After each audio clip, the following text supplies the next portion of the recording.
তো চলে এসছি গরম গরম ভাত তার সাথে রূপচাঁদা ফ্রাই নিয়ে।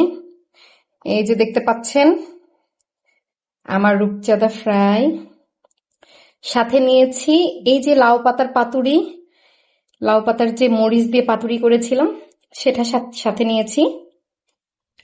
আর নিয়ে নিচ্ছি কাঁচামরিচ।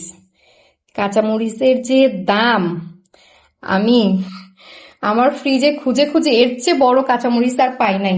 দেখেন সাইজ। আজকে তো নিয়ে এসেছে প্রায়, দেখেন সাইজ, আজকে তো নিয়ে এসেছে প্রায় 400 টাকা কেজি। দেখেছেন কাঁচামরিচের সাইজ কত? তো চলেন শুরু করা যাক আমাদের রূপচাঁদা ফ্রাই।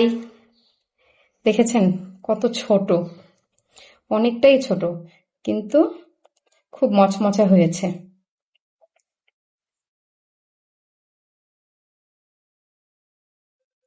বিসমিল্লাহ।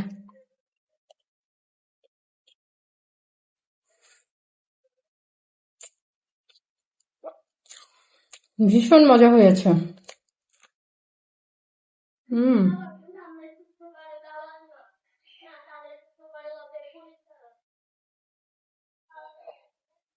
কাঁচামরিচটা কিন্তু ভীষণ ঝাল। তো নিয়ে নিলাম আরেকটু, সাথে নিয়ে নিচ্ছি লাউ পাতার মরিচ। এই যে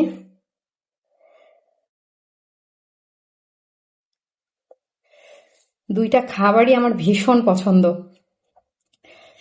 কার কার পছন্দ বলবেন তো।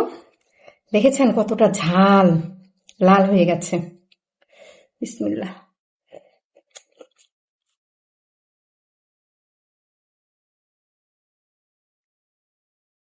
হুম, মাশাল্লাহ, অনেক মজা হয়েছে, অনেক।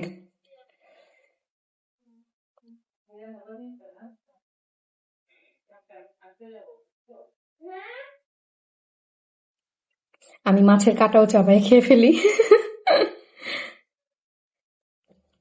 ভীষণ মজা, ভীষণ মজা, মাশাল্লাহ।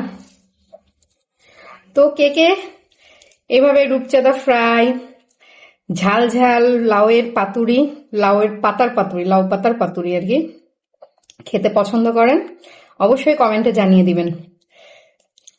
আর আমার ভিডিওটা যদি ভালো লেগে থাকে অবশ্যই চ্যানেলটাকে সাবস্ক্রাইব করে যাবেন এবং কমেন্ট করে যাবেন। সবাই ভালো থাকবেন, সুস্থ থাকবেন, আমি খেতে থাকি আর আপনারা কমেন্ট করে যাবেন।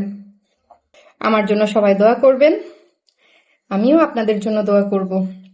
আল্লাহ হাফেজ।